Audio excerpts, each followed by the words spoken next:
হুজুর কেন ব্রাহ্মণবাড়িয়া থেকে এখানে আসছে, এই বিষয়ে আপনাদের দলের পক্ষ থেকে বক্তব্য কি? আসলে আরেকটি বিষয় বলতে চাই, বাংলাদেশের সংবিধানে স্থানীয় নির্বাচনের জন্য শর্ত হলো তিনি নির্বাচিত এলাকার ভোটার হতে হবে। আর জাতীয় নির্বাচনে জাতীয় নেতারা সারা দেশে নির্বাচন করবেন। যেমন হোসেন মোহাম্মদ এরশাদ 5 জায়গায় নির্বাচন করেছিলেন, বেগম খালেদা জিয়া 3 জায়গায় নির্বাচন করেছিলেন, শেখ হাসিনা 3 জায়গায় নির্বাচন করেছিলেন। ওনাদের জন্ম কি 3 জায়গায়, 5 জায়গায়, 1 জায়গায়? যারা জাতীয় নেতা তারা সারা দেশে নির্বাচন করবেন, এইটাই সংবিধানের সিদ্ধান্ত। এই সিদ্ধান্তকে সামনে রেখে তাহির সাহেব বাংলাদেশের যে কোনো জায়গায় আজ এমন একজন সুমহান ব্যক্তি উপস্থিত হয়েছেন, যিনি সারা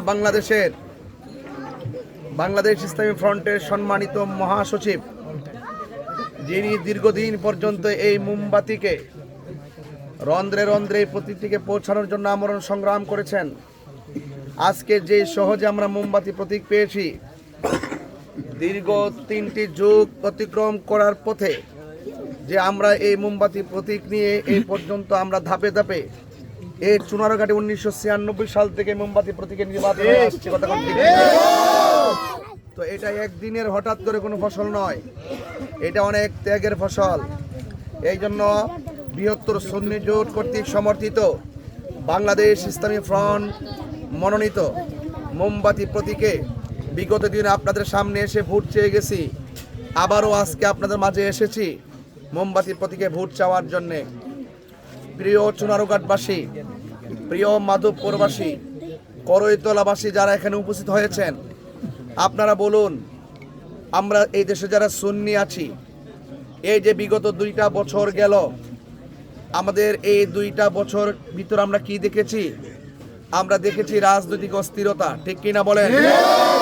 আমরা দেখেছি কবর থেকে লাশ তুলে পুড়িয়ে দেওয়া, আমরা দেখেছি 90টি মাজার ভাঙচুর, আমরা দেখেছি দখলদারিত্বের তাণ্ডব লীলা, চাঁদাবাজদের লীলা খেলা, তন্ত্র মন্ত্রের মাধ্যমে বিভিন্নভাবে এই দেশের ওলি আল্লাহ প্রেমিকদেরকে মাইনাস ফরমালে রেখে সার্বভৌমত্বের বিরুদ্ধে এবং ধর্মের বিরুদ্ধে এবং ধর্মকে ব্যবহার করে এক শ্রেণীর মানুষ এই দেশের সত্যিকার শান্তিপ্রিয় ওলি আল্লাহর প্রেমিকদেরকে দূরে সরিয়ে দেওয়ার ষড়যন্ত্র করেছে।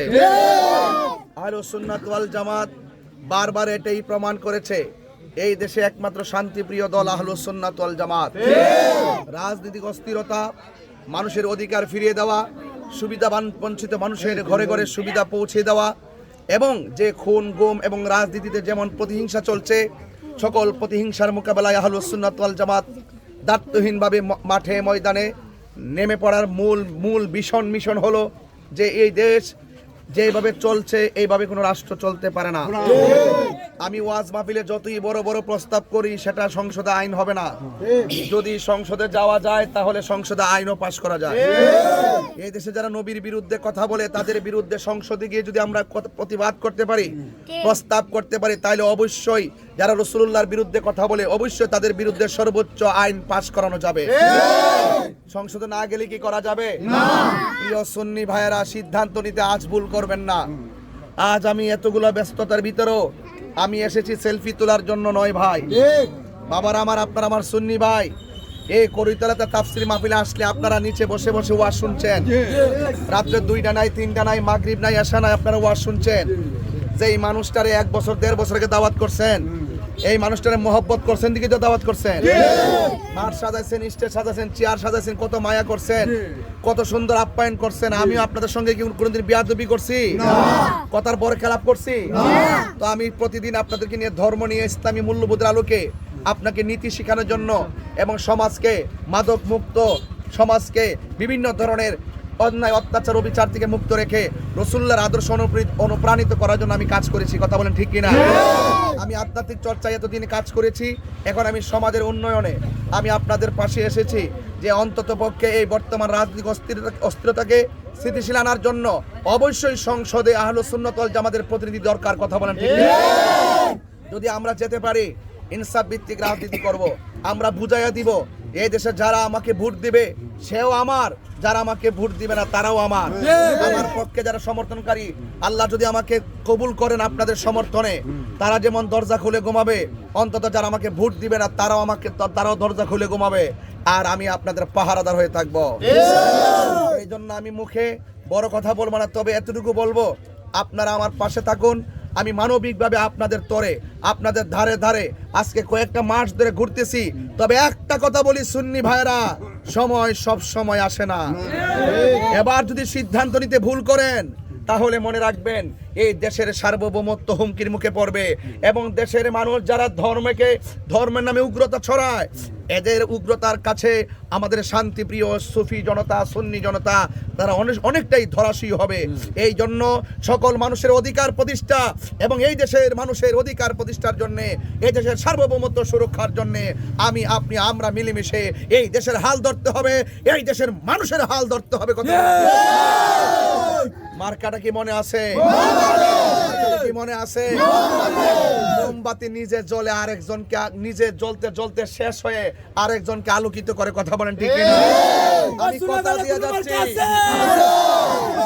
সেই মার্কা মোমবাতি মোমবাতি মোমবাতি মোমবাতি মোমবাতি মোমবাতি মোমবাতি মোমবাতি মোমবাতি আমার ভাইরা, ভাইরা, এই দেশে অনেক সনাতন ধর্মী মানুষ আছে না নাই? এদের উপরে কি কোনো জুলুম করা যাবে না? এদেরকেও নিরাপত্তা দিতে হবে। মুসলমান যেমন নিরাপদ থাকবে, অন্য ধর্মের মানুষগুলো নিরাপদ থাকতে হবে। মানুষের নিরাপত্তার লক্ষ্যে মানবতার রাজনীতি করার জন্য আজ আমি আপনাদের মাঝে এসেছি। আপনারা সবাই পাশে থাকবেন, আমার জন্য দোয়া করবেন। 12 তারিখে সিলটা কোথায় দিবেন? বড় করে কোথায় দিবেন? আমি বিশ্বাস করি এখন যত মানুষই একটু ডানে বামে যাক না কেন, ব্যালট পেপারটা হাতে নিলে যখন মোমবাতি প্রতীকটা দেখবো, আমি বিশ্বাস করি সেই মোমবাতি ছাড়া অন্য কোথাও ভোট দিবে না। সবাই ভালো থাকুন, বাড়িতে মা বোনদেরকে আমার সালাম দিয়েন, আর আমার জন্য দোয়া করতে বলবেন। আসসালামু আলাইকুম ওয়া রাহমাতুল্লাহি ওয়া বারাকাতুহু।